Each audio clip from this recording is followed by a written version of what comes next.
Thank you.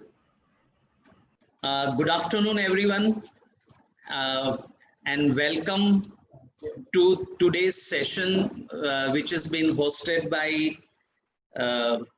PD Hinduja National Hospital, Life Supporters Institute of Health Sciences, and Mumbai Palliative Care Network for a webinar on objectives and outcomes for a course in palliative care. I'm Dr. Ajay Desai. I'm from Life Supporters Institute of Health Science.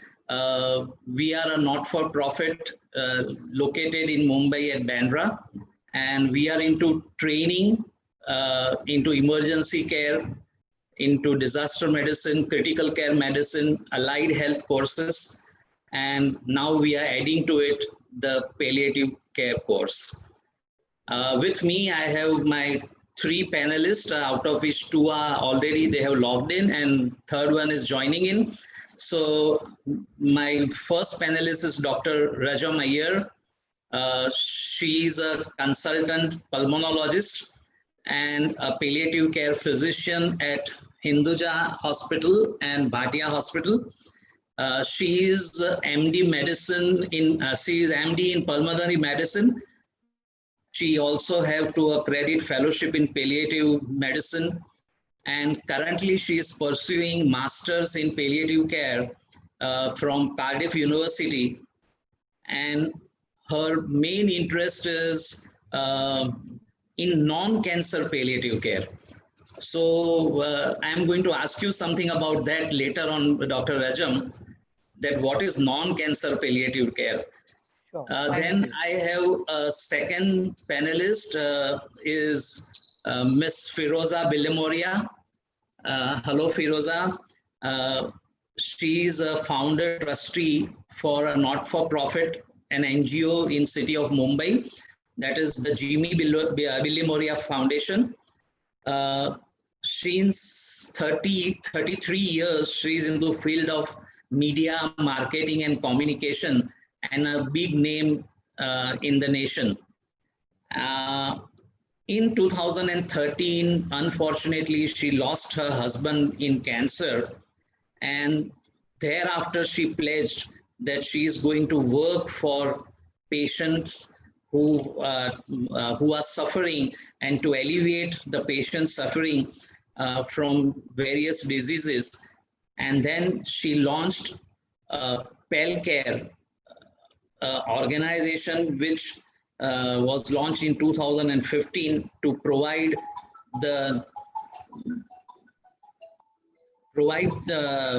much needed help to all the patients, especially home-based help, multidisciplinary palliative care for patients in the city of Mumbai. Then we have our third panelist, Dr. Kalpesh Jain. Hello, Dr. Kalpesh. Good afternoon. Good afternoon, Dr. Ajay. Yeah. He is a senior medical officer at Palcare. He completed his MBBS from Kolhapur and has been practicing family medicine since 1993. He has served as chief medical officer and administrative officer in various hospitals in city of Mumbai. And then he developed interest in palliative care, and he did his intensive diploma in palliative care and a training program for doctors and nurses in children palliative care at Tata Hospital. So I have my 3 panelists with me. Welcome all 3 of you. Thank you. Thank you so much for having us here. So good to be here. Yeah, thank you very much. So I want to start, the thing is, it was 1.5 or 2 years back that I attended a conference at HN Hospital in city of Mumbai, wherein there was a topic on palliative care, and there were around 5-6 speakers on palliative care. And it was fortunately for me that I came to know so many new things in palliative care, because though I was practicing since 35 years as a general practitioner, but I always felt that palliative care is just relief in pain and nothing more than that. I never realized it is so much more. And then after realizing this, I came across Dr. Rajam and then spoke to her about this, realized more things, more about palliative care. And then in last 1.5 and 2 years, we had multiple meetings. And finally, we decided to launch a course in palliative care for general practitioners as well as the practicing nurses. So, Dr. Rajam, I am going to ask you a first question. What is palliative care? And as I said, that for me, till I attended your conference, it was only relief in pain. So can you elaborate on what is palliative care? Sure. Thank you very much for that question and for organizing this webinar, and welcome to everybody who's attending this webinar. So to just explain to you in brief, without getting into the actual definition of palliative care, in a nutshell, palliative care is trying to deliver compassionate medicine to patients. Very often in the journey of a person's illness, a lot is focused on the physical symptoms of the patient. What we tend to forget is what the patient and the family together endure. It's not just physical pain, it's a lot to do with emotional, psychological, spiritual, financial too in our countries. And palliative care addresses just that. It basically addresses and acknowledges the health related suffering of patients and their family in the journey of a chronic life limiting illness. Yes, historically, palliative care was started in Europe for treatment of advanced cancers, and that's why very often mistaken only for advanced cancers. Having said that, it has evolved in the past 50 years since it started, and in India it has been there since the early 90s or late 80s, when Shanti Avedna was started in Bombay, the first place to start it. But it has evolved to include other chronic life limiting conditions like incurable conditions like dementia, Parkinson's, motor neuron disease, chronic renal failure, congestive cardiac failure, advanced pulmonary conditions like COPD, like interstitial lung disease. Because all these non-cancer conditions, these patients live a very unpredictable, prolonged period of life with very high symptom burden, and their life can actually be punctuated with frequent hospital admissions. Each hospital admissions could be a near death experience, and then modern medicine pushes them back to some kind of life which is not necessarily the quality of life that they experience. So these people live a long period of life with dipping quality of life, with more and more dependence on their family members, and it takes a toll on the entire family. And which is why we thought with Dr. Desai, it is very, very important to train our family physicians in dealing and in the principles and concepts of palliative care, because family physicians form the backbone of our healthcare. They are now a very rare entity to find, but they are the ones who can take palliative care home. And in the COVID times, even more so, because patients who are frail, patients who are elderly, patients with chronic illnesses, including cancer, are scared to come to hospitals because of the COVID. Also, the beds availability is a big question. So family physicians should be and must be our focus of spreading awareness of palliative care, because they can take it to patients' homes. So I hope that kind of clarified what palliative care is. It's basically a holistic care for a patient and its family, not addressing only the physical symptoms, but looking after the patient as a person and having a shared decision making in asking what the patient and the family would like to do in a situation where cure is not possible. Compassion, comfort, and care must and should go on. So that is our focus in palliative care.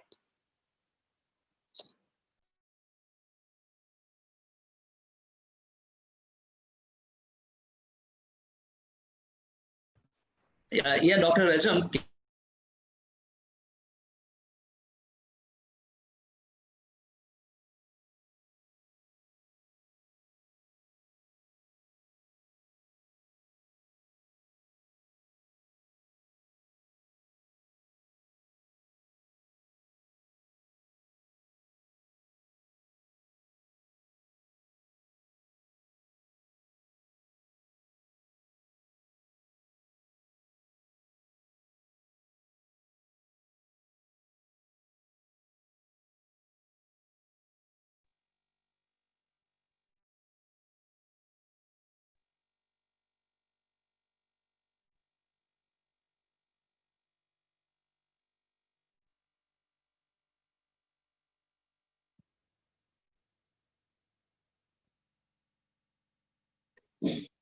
can't hear anything.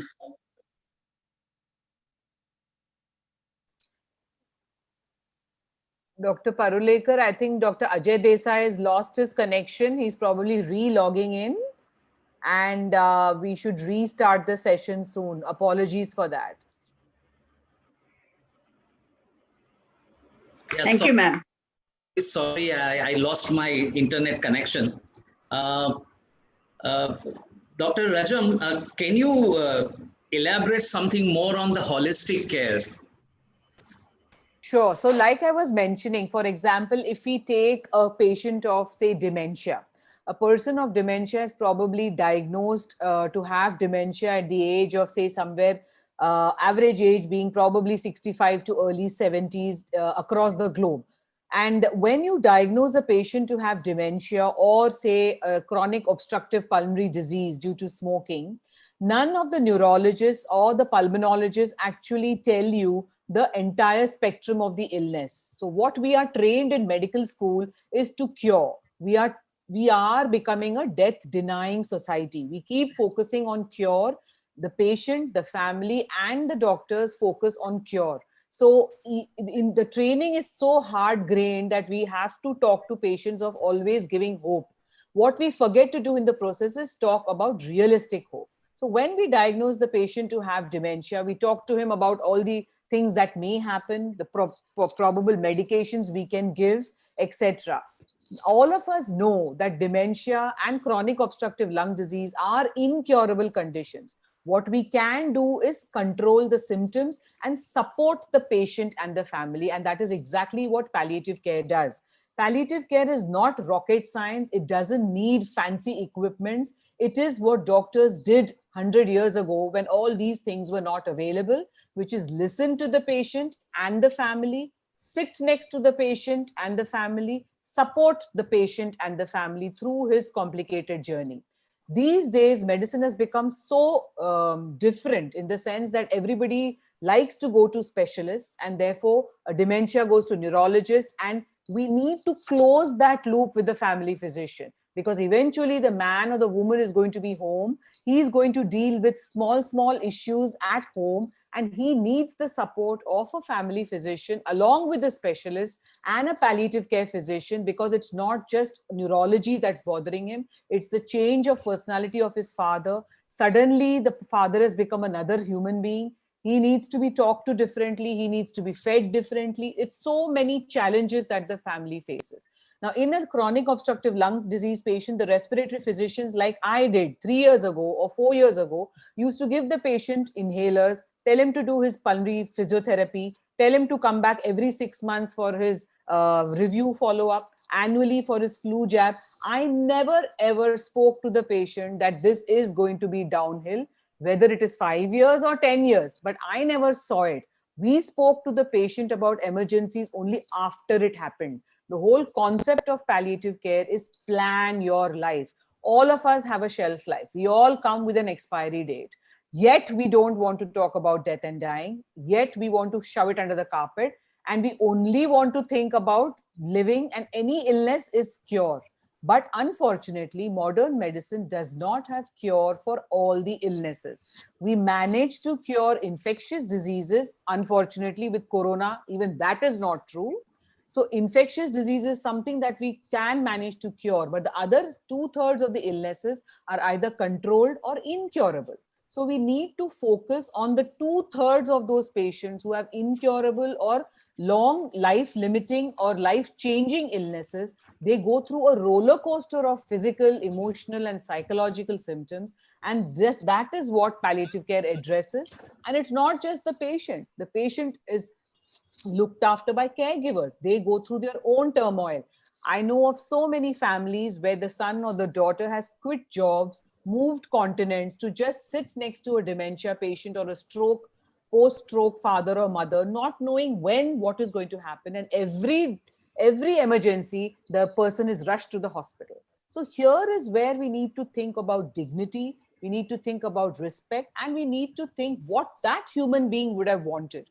And the whole point here is that we need to talk to that human being when that human being is competent and able to decide for himself. We wait till the person loses his marbles and then expect him to decide. And what happens is when somebody else decides for the person, obviously your own perspective is there in the decision. You feel guilty to say enough is enough for my mother or father. You say, how can I let my father die? Or how can I let my mother die? I have to do everything. What will the society say? It is not, nobody in this whole group who has joined this webinar would ever want to go through complex, difficult, aggressive medical treatment if it is futile. When you know that it is futile to increase or prolong life with ventilator, dialysis, ECMO and all this, you should have the rights, and Supreme Court has given us the right to die with dignity, especially when you have the right to choose that you can say no to unnecessary medical treatment. What happens very often here is somebody in the ICU who doesn't even know you from Adam decides how your life should be prolonged. The quality of life is forgotten, and we only focus on quantity of life. And that is not fair, because today we in India, a report of 2015 shows that we rank amongst the 15 worst countries to die in. This is the quality of death index in India, where we ranked 67th amongst the 80 countries which were surveyed. So the way we treat our dying is much, much desired. We really need to focus, because tomorrow we are going to be on that bed. And I don't think any of us wants to be treated in a manner we don't appreciate. So it's time to talk about death and dying openly in forums. Put down your beliefs and values. Talk to your loved ones and your family physician about how you would like to be treated in the end. And I think the pandemic has brought death and dying into even sharp focus, because things are changing so rapidly, especially the elders. If they get the COVID, it's a slippery slide. And we shouldn't be doing things that they don't want us to do in a situation where there is a pandemic with already stretched limited resources in this country. So all the more reason that we need to take palliative care to every home in this country. And every physician needs to wear a palliative care hat. Very well explained, Dr. Rajam. Thank you very much. I, being a general practitioner, I can understand what you spoke about. And as I said, that even after 35 years of practice, we were not able to decide that should I rush this patient to ICU, should I rush this patient to hospital, should I manage him home, how should I talk to the relatives, how should I talk to the patient. So well explained, ma'am. Now I'll turn on to Dr. Kalpesh Jain. Dr. Jain, as you said that you were into family medicine since 1993, and you had a good position as administrators and medical officer. What made you pursue this palliative care? Good afternoon, everyone. Thanks for inviting to be one of the panelists for this forum. As you are aware, I started my practice in 1993. And till 2017, I was doing my family practice, rushing around everywhere, attending the clinic twice a day. Extended hours, midnight calls, emergencies, what we get usually, and we were used to in this setup. And as a general practitioner, we have that habit of conveying our orders to be taken care of by the patient as well as the caregivers. Once you advise something, it need to be followed. That is the natural understanding which we give to the patients. And we also think about whatever we are trying to do, we are doing at the best for the patients, and that is only for the cure base, not to see the comfort of the patient, to improve the quality of the life of the patient, which especially I was unaware of.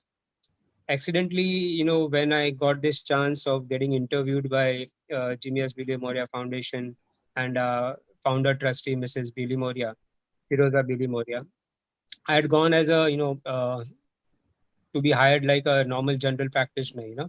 So I just wanted a change from my routine consulting, getting into the corporate type of consulting as a general practitioner or a family physician. But when I was explained uh, what they are for, is what the Jimmy S. Billy Moria Foundation is for, the palliative care, which they take care of the cancer patients. I was explained how it works, and I was really shocked to hear, okay, such thing does exist in this world, which we as a general practitioners, or I as a general practitioner at that particular moment 3 years back, was completely unaware of. So I took some time to think about it, whether I should give this a try or not. And then ultimately I thought, okay, why not give a try when I've already made my decision to do something different? And I jumped into the bandwagon along with my senior colleague and very well experienced person, senior medical officer, Dr. Jayarajan, who was handling the things at that moment. And he did set up this palliative unit in Pelke. Uh, he guided me how to do the things. He explained me what is palliative care. He took me out for visits. He showed me how you have to uh, go along with the flow with the patient and not for the patient. Here to sit next to the patient, give him empathy, not sympathy. Very important in this field. Okay, you need to give empathy and not sympathy to the patients, so that the bond is always, created with that first visit you make to the patient. Always be with the patient and try to walk with him and not ahead of him. So that is how I landed into this, and gradually I built up my interest, and things just went ahead, and I started enjoying my field of this palliative care. Took interest, did my workshops every now and then in different organizations like Tata Memorials, a few conferences which we have every year of IAPC and all. And I think that was a wise decision I made, and I'm really enjoying my job.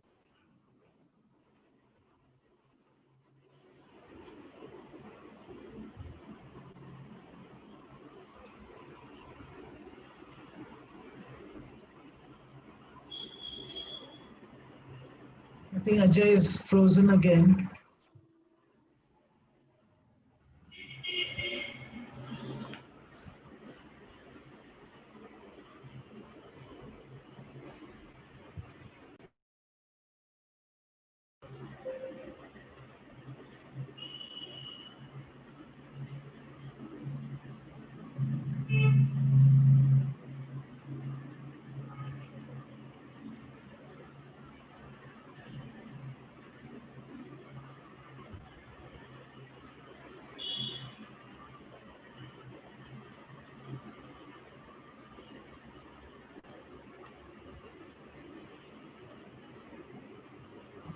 We have lost Dr. Ajay's connection. Until he connects, we can go ahead with the next question. That is, what do palliative treatments often include?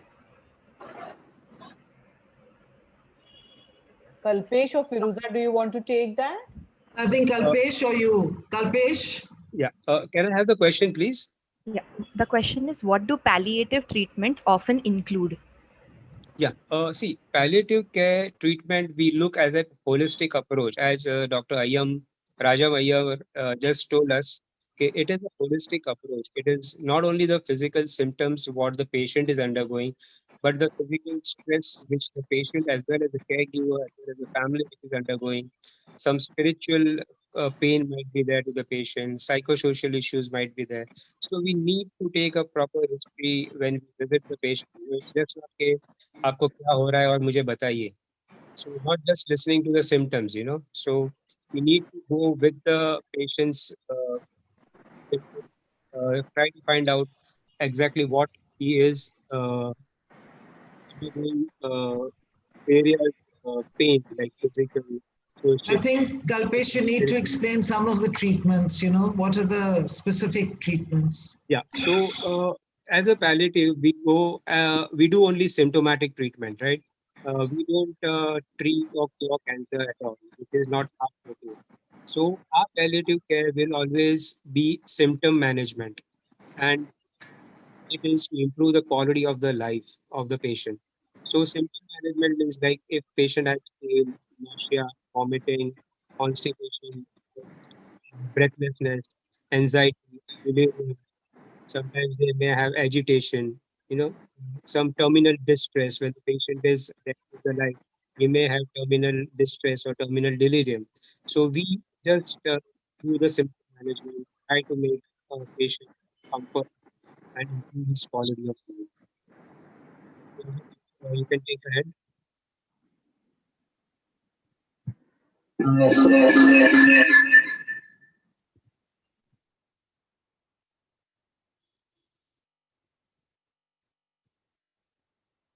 Sorry, I have some issue with my internet. Kalpesh, I just wanted to ask you, Yes, sir. is there a role of GP in general in palliative care? Because we just said that we both in practice for more than 20 years, but we were not aware what is palliative care. So, Right. so can you say something on this, that how a Yeah. GP, what The role GP, he the general practitioner can be the backbone of the palliative care treatment, right? We may not be able to be physically present every time with the patient because we are doing home visits. So from one visit to other visit to third visit, fourth visit. So we do visits only the we do home visits for the patients, right? In emergency, it will be the family doctor who will be coming to the patient, evaluating him and his symptoms. And we always see to it that we always coordinate with the family doctor of the patient if he has one, and we can coordinate and work together. Like I just explained, the family doctor always tries to cure, and if it is an emergency, it will be always referred to a hospital. Whereas in palliative care, we try to make symptom management as far as possible, try to make the patient comfortable by getting the symptoms under control and improving the quality of life of the patient. Because we know what is the end of the patient. He may not survive for long because he's always into that terminal or end of life period. So even if he is hospitalized and once he comes back, he may be back to square one. So that suffering which he will undergo on admission, maybe multiple IV lines, Arise tube. Suppose if he's critical, he might be put on ventilator. So the distress which will be caused because of all these treatments and the end result coming almost nullified once he's back, why let the patient suffer so much instead of improve his quality of life by getting his symptoms under control and make him more comfortable. Can I just add to that? Yeah, Firuza. Yeah, come in. I wanted to say is that, the palliative care physician or the palliative care team comes in and performs a specific role, and that is to plan the care plan, to decide that what this patient needs in terms of treatment options, palliative treatment options, going forward in the trajectory of their life. It could be 3 months, it could be 2 years. We've got patients who've been with us for 3 and 4 years now, maybe even 5 almost. But the fact is that we plan how that patient's life is going to improve so that they can have a quality life. And our nurses and our psychologists and our physiotherapists, etc., will all work towards making sure that that plan is maintained, that plan is tweaked as it's needed to be tweaked, and is constantly improving things for the patient. Where the GP comes in is that a family physician normally has a better rapport from the beginning because they've been treating this patient from a long time. There is a rapport that is there, which the patient might feel more comfortable. And if a family physician can assist and work side by side with us, it just makes it that much more easy for the patient because we can't be going there every day. Family physician can go at the drop of a hat, or not at the drop of a hat, but can go much more quickly, more readily than we can possibly, because we're looking after patients right across the spectrum. Therefore, we work hand in hand Just recently, I was looking after my cousin-in-law who lives above me. She passed away on Monday, but she was very devoted to her family physician. And while Palcare and Kalpesh were the doctor for the palliative treatment, that family physician worked with us. Every time we changed the treatment plan, we WhatsApped him and said, today we've decided that we're going to do this, and cut this out. He would come twice a week, he would hold her hand, he would talk to her, and he would be on the same page as us. So he wasn't prescribing something different. And she had that comfort level with him, which was very good. And so we worked hand in hand and it worked brilliantly. When death happened, he came and gave the death certificate without blinking an eye because he had been going once a week, sometimes twice a week. And we were in touch all the time with what the treatment plan was to make the patient as comfortable as possible. So that is how we can and should be working together all the time. And it's unfortunately not happening at the moment because there is a misunderstanding maybe. There's not enough communication between palliative care and general practice. And we need to bring that closer together. Sorry, I took more time. Doesn't matter. Dr. Desai, I also want to add one more point to what both of them said. Is just that because I work in a hospital setup is different from where Firuza and Kalpesh work. When we discharge patients from hospital and when we know that their long-term prognosis is poor, that's where now we realize, so there are specialists who are now realize the importance of palliative care, get me into the discussion. So that is where I meet the patient for the first time, understand what he already knows, tell him the realistic hope of his illness, speak to the family. They don't have to make any decisions then. But before discharge, I involve the family doctor in the scenario so that he knows of this patient's condition. He knows of the patient's wish. He knows of the family's desire and what he needs to do in emergency. I give him the protocol and I'm happy to handhold him. So this is where we need to have a complete loop. And that's the beauty of palliative care. It's not I, me, myself. It is a team. It has to be the patient in the center, the family with him because he trusts the family the most. His family doctor should come next. And that's like Firuza mentioned, the patient has immense faith in the family doctor. Then the palliative care team with the nurse, the counselors, the physiotherapist, whatever the patient needs depending on his condition, followed by the specialist. So it should not be that a patient of COPD with one increased cough calls a respiratory physician directly, especially when he is 80 plus, he's had multiple issues. We need to get practical and we need to do what the patient wants us to do and not what we think is best for the patient. Because finally it is his right, his body and his care, and palliative care should be a basic humanitarian right for that human being. So this is where GPs are very important. So pre-discharge, we connect everybody. So every page, every patient I discharge, I have an email contact with the responsible member of the family or the patient or both, the family doctor, the specialist and me, so that we know what is happening to the patient and the doctor feel supported. He's not alone with the patient. Fine. So very much true, Dr. Iyer. Ms. Firoza ji, I would like to ask you one question. Where can we the palliative care management? Home, in the hospital, or at a center? Palliative care can be given to a patient even on a pavement. We have provided palliative care to at least 3 pavement dwellers. So it can be provided anywhere. Ideally, there are 3 places: the home, the hospice, and the hospital. And we find that 90%, 95%, I would say, of our patients want to be at home, whether it is end of life or whether it is during the trajectory of their illness.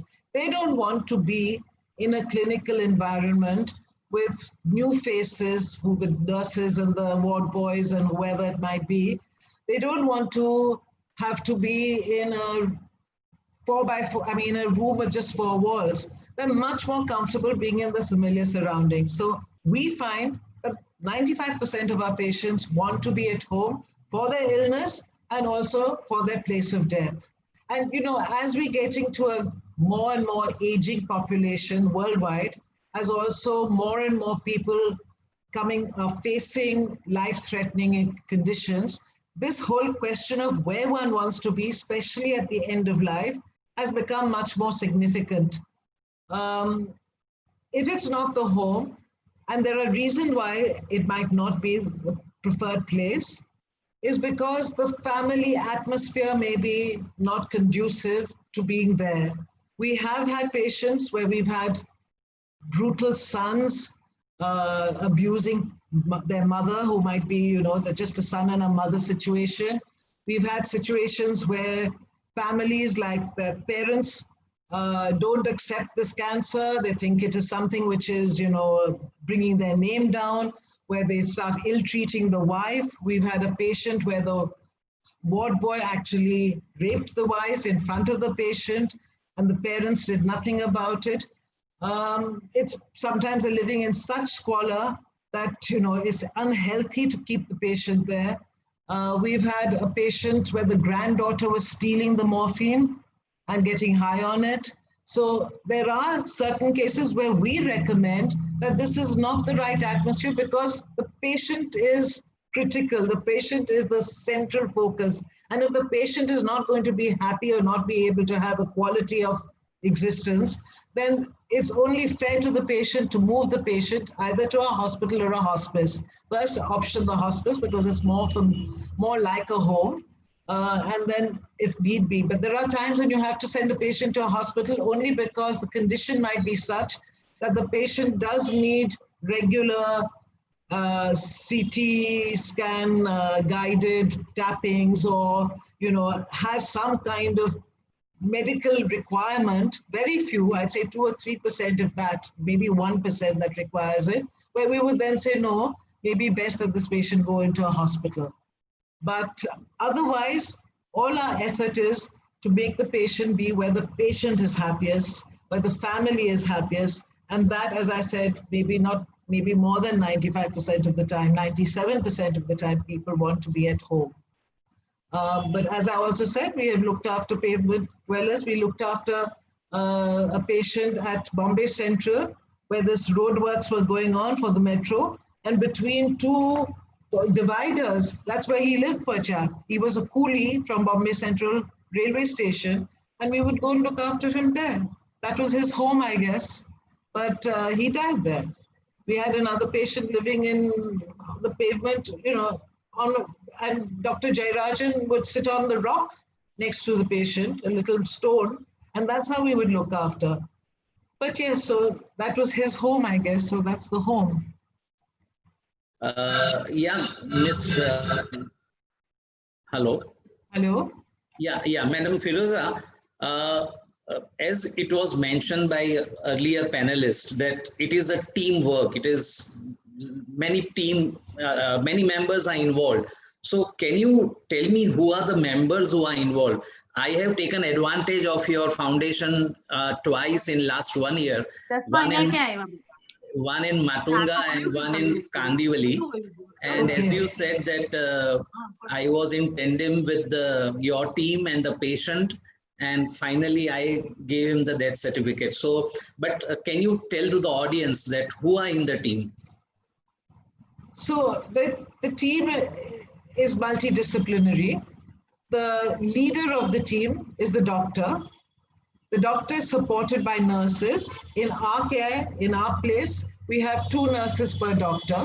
In some places, they will have, like in can support, which are larger and they're looking after many more patients. Then they can't have that many doctors. They will have 3 nurses per team, or 4.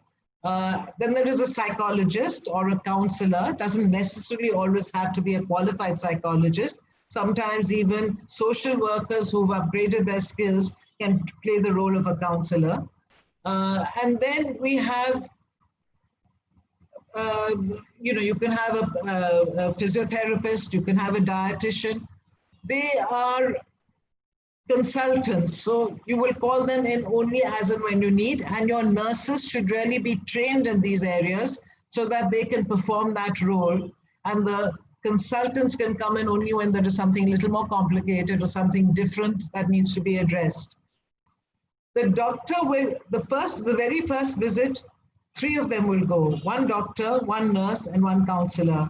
And that first visit sometimes takes 3 hours. They sit there, they understand the patient, they understand the patient's history, they understand the patient's emotional being, they understand the family's emotional being, they see where, at what place each one of them is in, in dealing with this whole condition, in the how traumatized they may or may not be, and they sit with each one also individually. That's why it takes 3 hours. But it's a very important meeting because that forms the foundation. That's where you get your basic knowledge from. Thereafter, the doctor will work out the care plan. He will say, or she will say, these are the things these are the medications that the patient would do best with. This is the timings that they should be given. This is what we want to do after 1 week, what we want to do after 2 weeks. And the nurse will then spend time and explain it to the caregiver. Important is that caregiver is trained and treated and empowered to be able to carry out that care plan, because we are going in, yes, we spend 3 hours, but bye-bye, we've left now and we'll come back next week, or we'll come back after 3 days and we'll make some phone calls. But that caregiver has to follow the plan. So that's very important that the caregiver understands. And what we do for the first patient, the first time, when the patient is first enrolled, we will make sure that we phone the next day. We will go through it again with the caregiver. If we have to make a visit again, we will go and visit and say, you didn't understand this properly, this is what I mean. We will also leave anticipatory medicines ready. From the very first visit, we'll tell them that you may not need it, and maybe death is many months away, maybe some years away, but you must always keep this box of anticipatory medicines ready, because you never know when it might strike you. And at that point, to try and go and get these anticipatory medicines is futile. So we will explain to them how to use these anticipatory medicines if required. Again, the nurse will always recheck that other anticipatory medicines in place, have they expired, do they need to be refreshed, etc. Every week then, the nurse will follow up and she will report back to the doctor saying, this is working, this is not working, the patient's pain score hasn't improved, has improved, and then the doctor will tweak that care plan. And that is how it will continue till the end. Okay, I'm not on the video, but I can ask you a question. Can you hear me?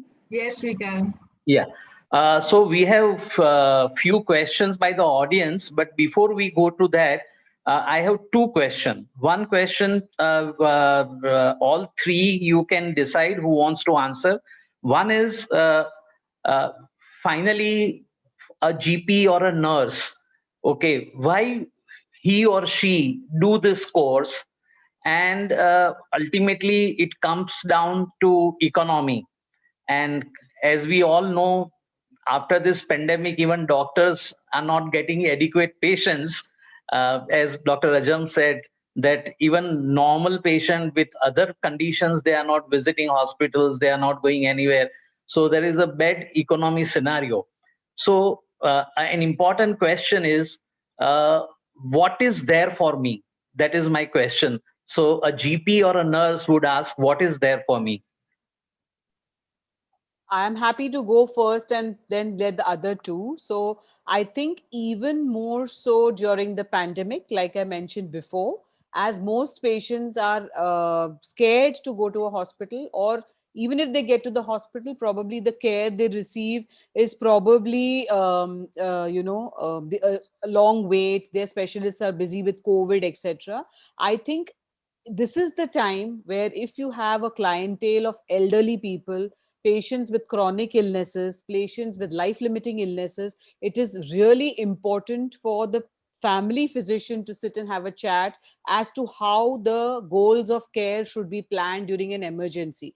What the patient understands of his illness, what the family understands, and how in this pandemic situation we can help. So if there are patients with advanced cancers or who have other chronic life-limiting illness, with there are specific criteria where we feel that this patient is not going to benefit with aggressive treatment, it is then even more important for the family doctor. For example, I was talking to you, Dr. Desai, that recently I'm looking after a patient of dementia.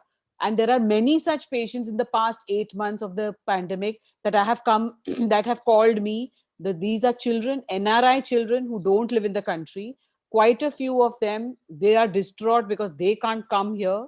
They have only the parent, single or both the parents, probably 80 plus, who are looking after each other with a ward boy or a maid. So it's that situation where I think family doctors can play such an important role, not just as to looking after their patients, but also to communicate to the children as to how the family is doing. So I'm currently looking after a 82-year-old patient with dementia, who's been looked after excellently by her GP.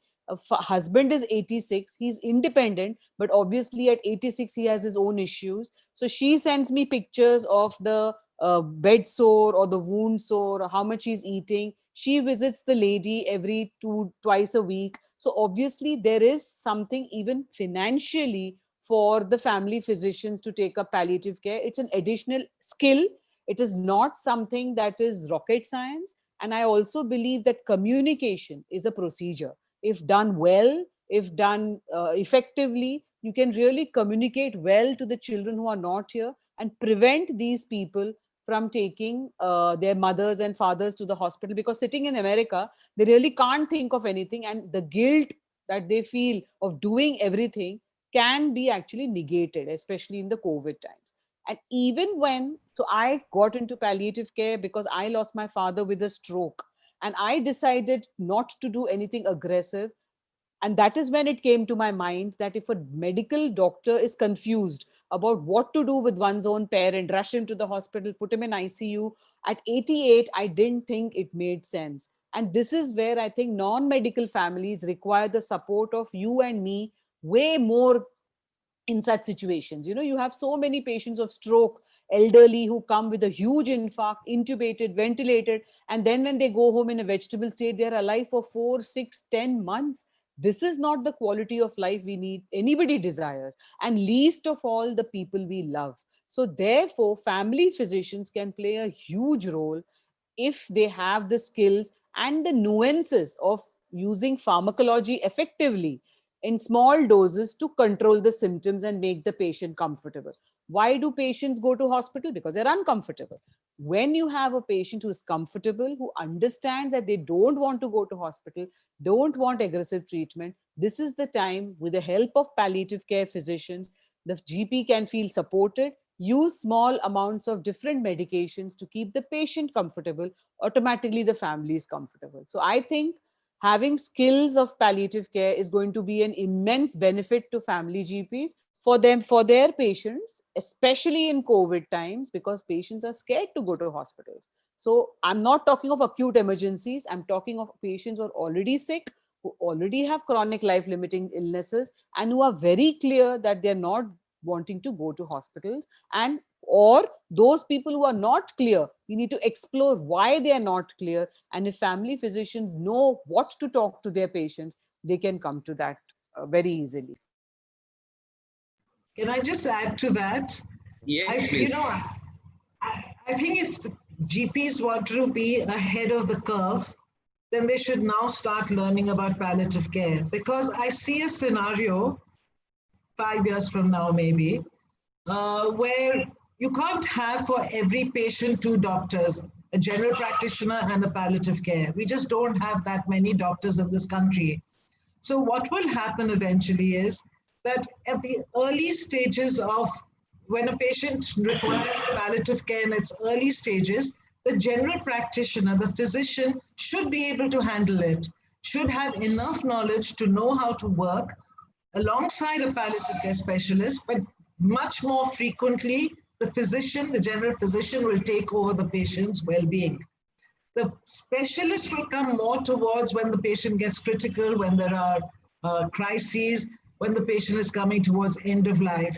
So we should be playing a role side by side. The general physician should be there right from the beginning, should be handling the palliative aspects of the patient also right from the beginning, and the specialist palliative care physician should lay the groundwork, lay the plan, but not have to come in that often, can spend their time more productively on some other patient, because now the general physician knows how to handle palliative care.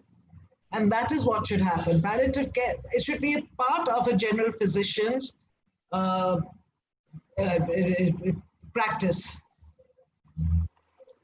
You would like to add, Dr. Kalpesh? I think most of the points have been covered by both our senior panelists. I have a suggestion. If general practitioner has that passion to work for the patient and with the patient, I think we should always go for a palliative care, being a part of a general practitioner along with palliative care. We should try to, accommodate that palliative care physician's role into his general practice. So that is where he will, have a more greater bonding with the patient, try to understand the patient's distress or any psychosocial issues which he may be facing towards his life limiting disease or towards his chronic illness, whatever he's suffering from, so he may play a dual role in his patient's life. That is where this branch is very important, and it is a growing and a very lucrative branch, I think, and it gives a lot of satisfaction once you are into it. Once you start experiencing it, I think you love being along with that. So which is why I would strongly recommend those who have that passion, those who have empathy towards the patients, should really come into it and start doing this palliative care. Fine. So now we are heading towards the end of our session. We have 4 minutes, maybe 2-3 minutes more. We may go overboard. But in a nutshell, now what I understand is, so palliative care is not only about relief in pain. It is much more. It is about holistic care. Palliative care is not hospice care. Palliative care begins at diagnosis and ends at the treatment. And is where the holistic care begins. Again, it is not euthanasia. Fourth is when we say to the patient or to the relatives or explain to the patient about palliative care, it is that doesn't mean it is the end of life and he is dying. So palliative care is about keeping him physically, mentally, emotionally, spiritually in well-being. Lot of help would be there in post-COVID scenarios. As Madam said, that now post-COVID we have fibrosis of lungs, we have clots all around, giving you strokes, giving you MI, weakening your heart, making you paralyzed. So there will be a lot to be done in post-COVID care by the GPs and the palliative care team. Again, it is a teamwork, and palliative care is not only about palliative care consultants or doctors. It is a work with a nurse, with a doctor, with a counselor, with a family physician who is going to be with the patient all the time.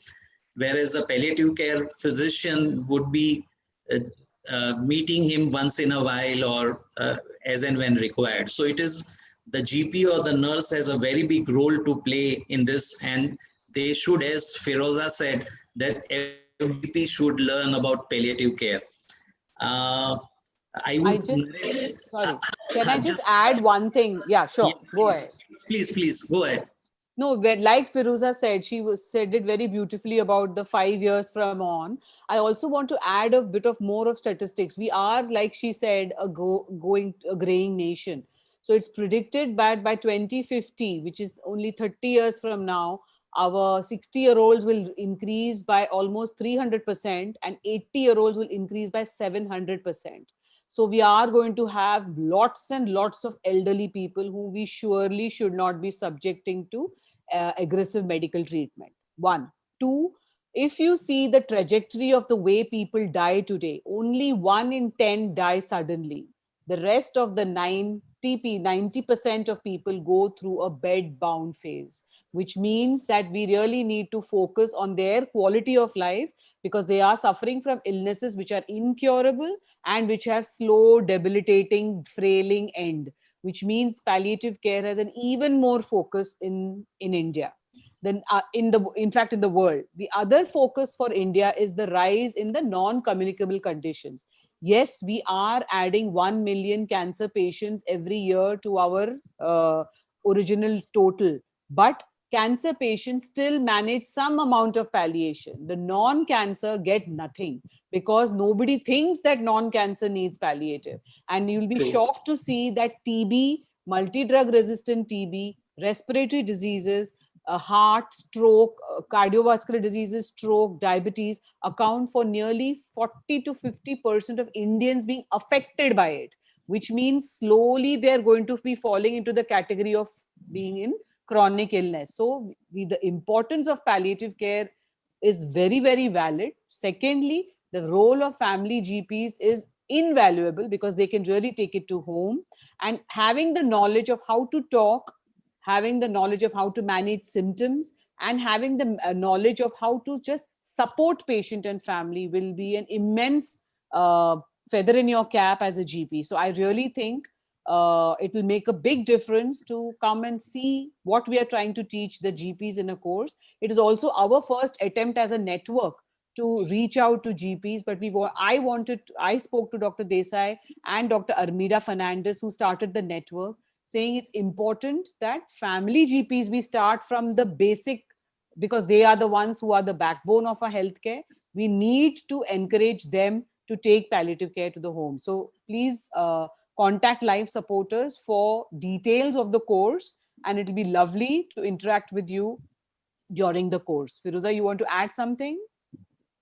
Well, I'm just saying that you probably have the statistics of how few doctors per person we have, per 1,000 people we have in this country. And if we can see that there is going to be such a huge need, as you just specified, then the general practitioner must now also become a palliative care physician, because you can't duplicate all these roles. And then in fact, you have to prioritize then where the general practitioner will end and when the specialist will come in. But we have to, we have that much bandwidth, and therefore, without the general practitioner helping us, supporting us, we're not going to be able to take palliative care to every nook and corner of this country as is required. Firoza, something more on nurses? 1 minute or 2 minutes on something on nurses? Okay, I'll tell you that the nurses are the backbone. The nurses are the one who do all the legwork. They do all the, the follow-ups. They're the ones who are mini doctors. Many of our nurses know more than our new doctors who come on board. Because they have had that experience, they've had the hands-on practice. The nurses are the backbone, let me put it that way. I'll just add to it. The nurses usually, once we enroll the patient, the nurses are the ones who give them the follow-up calls, and if there is some problem regarding medical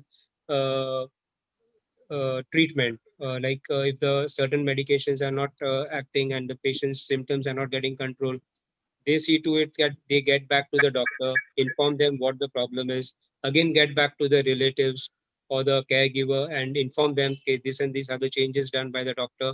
He's advised this and this changes, and then they start building that rapport with the caregivers, And as we have a protocol in our healthcare organization, once the patient is enrolled, we give a call every day for next 72 hours. We see to it that the symptom control is to the maximum in those 3 days, so that the patient is more comfortable, at ease, and he is having a good quality of life. So there where the nurses, usually come into the picture, and they take care of the its and bits of the patient as well as the caregivers, and they are the backbone of the team. And it is mandatory all over the world. Okay, the nurses are the backbone for the palliative care, not the doctors.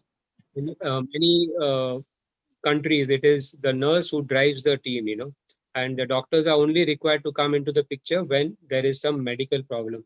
Otherwise, the nurses are well equipped to take care of small nuisances of the patients. Because nurses, I think, spend more time, and nurses have an innate ability to get in touch with the basic level of the patient. Yep. Some countries in the world have also given rights to nurses to prescribe drugs, which is, of course, something very far away. We would love to have nurses who are interested in palliative care, because I think they have the ability to care for a patient. And I think it'll make a huge difference in our palliative care movement. Also the patient and the relatives might be more open to the nurse, and not to the doctor. They might feel doctor is having a big status type or symbol status, so they may not open with the doctor, and they might open more with the nurses. So that is where the nurses play a big role for us, and they try to build up the rapport, and the patient can come out with the feelings. They can pour their heart out to the nurses, and this is where the nurses take us ahead. Fine. So with this, we end the session. But before we end the session, I would request Saili to put up the poster of the course that we are going to start from 4th of November. So those who are interested can take down the numbers from here and can contact us anytime, any of the panelists. Saili, your screen is not seen.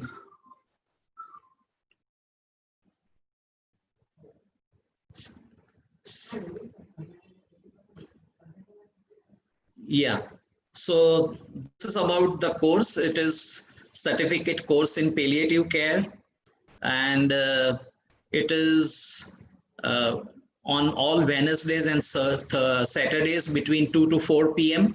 from 4th November onwards. And it is a 60 hours didactic program and 60 hours of observership at Hinduja Hospital, which is optional. So our numbers are given here. You can take down the numbers, or you can take a picture of this, and you can later on call any of us, either at Mumbai Palliative Care Network or Dr. Rajam or Dr. Kalpesh or life supporters. So with this, we end the session. I would like to thank all the panelists, Dr. Rajam, Firoza Madam, and Dr. Kalpesh Jain, for all this information. And I would like to end saying that 5 years back in 2015, I lost my father. He had Parkinson, mild dementia, IHD, and he was deteriorating. I did admit him in the hospital, but as Dr. Rajam said, that I told the consultant that I don't want to do anything aggressive. And when he was going into arrest, I was present there. The resident doctor asked me, should I do the CPR and all? I refused. And I saw my father dying in front of my eyes. And later on, I had a guilt of it. Kya jo maine kiya wo sahi kiya hai? Did I do the right thing? And I had a guilt for almost 3-4 years. But then after attending that conference at HN with Dr. Rajam, and now understanding what is all this about, there is no more guilt with me now. So thank you, the team of palliative care, and more people comes into this and understand about palliative care. Thank you very much for sharing that. You did palliative care even without realizing, and you realize it's difficult, but it is doable. And like I always mention, that death is inevitable, but a bad death is avoidable. And that's the least we can do for our loved ones and for our patients. Because like you said, family physicians form a rapport with their patients. We really should do our bit and start doing that now. So thank you so much for sharing that. That was really nice of you to share that. Thank you. Thank you, everyone. And see you soon. Thank you. Thank you. Thanks, everyone. Bye. Bye. Bye. Stay safe, all of you. Bye. Yes.